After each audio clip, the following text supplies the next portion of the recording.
আমাদের দাদা হুজুর কিবলা রহমাতুল্লাহ আলাইহির প্রতিষ্ঠিত আজকের এই খাসুল খাওয়াস মাহফিলের পঞ্চম দিনে আমরা উপনীত হয়েছি। আজকের মাহফিলে উপস্থিত উলামায়ে কিরাম, সালেকিনে তরিকত, আল্লাহ তাআলার প্রতি কোটি কোটি শুকরিয়া, এক বছর এক হায়াত দারাজ করে সুস্থ রেখে সহি সালামতে আমাদেরকে খাস মাহফিলে হাজির হওয়ার তৌফিক দিলেন। এই জন্য থেকে চির বিদায় নিতে হবে। আমরা দোয়া করি আল্লাহ তাআলা আমাদের সবার নেক হায়াত দারাজ করুন।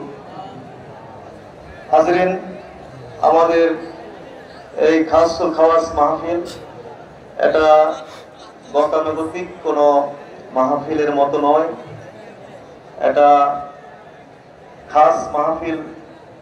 দাদা হুজুর রহমাতুল্লাহ এই মাহফিল প্রতিষ্ঠিত করে গেছেন। তিনি রিয়াজতের পীর ছিলেন, কঠোর রিয়াজত করেছেন। আরব দেশে 7 বছর তিনি কঠোর রিয়াজত করেছেন। আরবের সফরনামা পড়লে বুঝতে পারবেন যে একটু ব্যতিক্রম ধর্মী একজন পীর ছিলেন, আল্লাহর ওলি ছিলেন আমাদের দাদা হুজুর রহমাতুল্লাহ আলাইহি।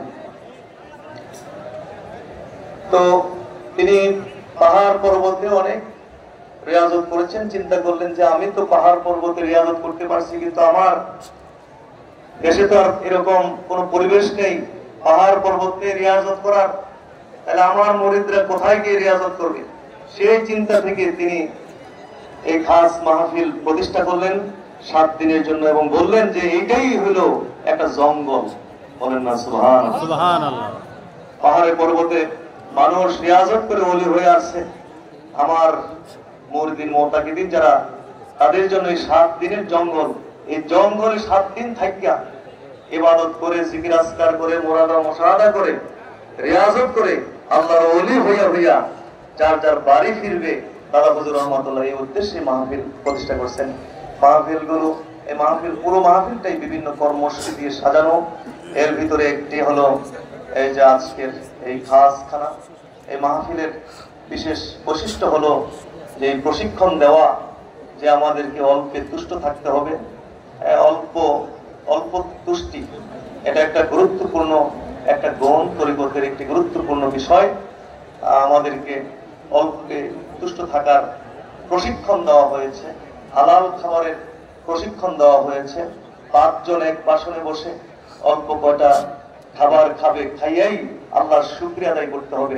এবং এইভাবে শুধুমাত্র এই খাস মাহফিলই না, জীবনের প্রতিটি ক্ষেত্রে, আমার আয় রোজগারের ক্ষেত্রে হালাল হারাম বিবেচনা করে আমাকে ইনকাম করতে হবে এবং আল্লাহ আমাকে যে আয় ইনকাম দেয় সেটা পাইয়াই আমি আল্লাহর শুকরিয়া আদায় করতে হবে। এই প্রশিক্ষণ এই খাস মাহফিলে দেওয়া হয়েছে। আমরা বলি আলহামদুলিল্লাহ। কারণ আল্লাহ রাসূল বলেছেন যে উনজুরু ইলা মান হুয়া আসফালা মিনকুম ওয়ালা তানজুরু ইলা মান হুয়া ফাওকাকুম। আল্লাহ রাসূল বলেছেন যে তোমাদের থেকে যারা নিচে আছে তাদের দিকে তোমরা দৃষ্টি দিবে, লক্ষ্য করবে। ওয়ালা তানজুরু ইলা মান হুয়া ফাওকাকুম, তোমাদের থেকে যারা উপরে আছে তাদের দিকে তোমরা লক্ষ্য করবে না। কারণ উপরে কোনো শেষ নাই। উপরে কোনো শেষ আছে না। 100 কোটি টাকার মালিক হলে আপনি চাইবেন 200 কোটি টাকার মালিক হতে, 200 কোটি টাকার মালিক হয়েছেন, চাইবেন 500 কোটি টাকার মালিক হইতে। এইভাবে সারা পৃথিবী বাইরেও একটা মানুষ সন্তুষ্ট হবে না। হাদিস শরীফে আসছে আদম সন্তানের পেট ভরতে পারে একমাত্র মাটি। একটা আদম সন্তান যতক্ষণ পর্যন্ত মাটির নিচে না যাবে, মৃত্যুবরণ না করবে, ততক্ষণ পর্যন্ত আদমের সন্তানের পেট ভরবে না। এই জন্য উপরের দিকে তার চাইতে আল্লাহ রাসূল নিষেধ করছেন উপরের চাইতে। কারণ এই যে আরো চাই 100 কোটি 200 কোটি 500 কোটি, বাংলাদেশের মধ্যে শ্রেষ্ঠ ধনী, বিশ্বের মধ্যে শ্রেষ্ঠ ধনী, এই যে চাওয়া আমার আরো লাগবে, আরো চাই, আরো পাইতে হবে, এই যে একটা যন্ত্রণা, এই যন্ত্রণা কিন্তু আসলে সবচেয়ে বড় যন্ত্রণা। কি বলেন, ঠিক কিনা? আর আমি যদি আল্লাহ আমাকে যাই দেয়, এইটা খাইয়াই যদি, এইটা পাইয়াই যদি আমি আল্লাহর শুকরিয়া আদায় করি, এটার মধ্যে শান্তি আছে না নাই? আল্লাহ রাসূল বলছেন ধনের ধনী ধনী নয়, মনের ধনী কি ধনী। সুবহানাল্লাহ।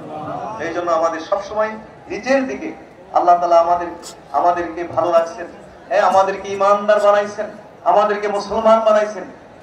অনেকে তো ইমানদার হইতে পারে নাই, মুসলমান হইতে পারে নাই, হিন্দু, বৌদ্ধ, খ্রিস্টান, ভিন্ন ধর্মাবলম্বী।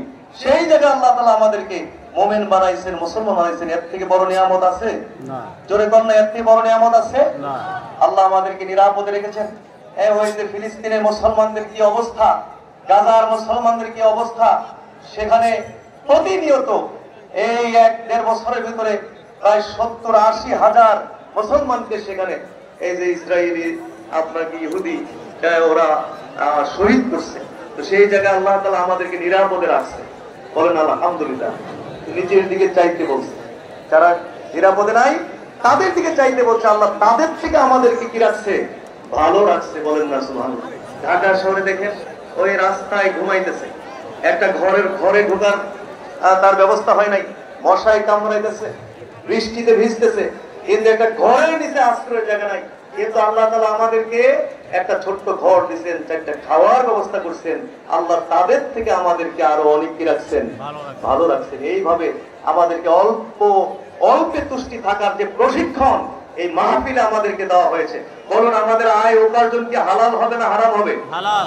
জোরে কইতে হবে কথাটা। বলুন আমাদের আয় উপার্জন হালাল হতে হবে না হারাম হতে হবে? হালাল।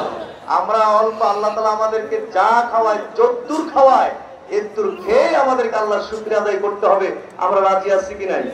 হাত তুলতে পারবো কিনা সবাই? বলুন সবাই আল্লাহুম্মা আমিন।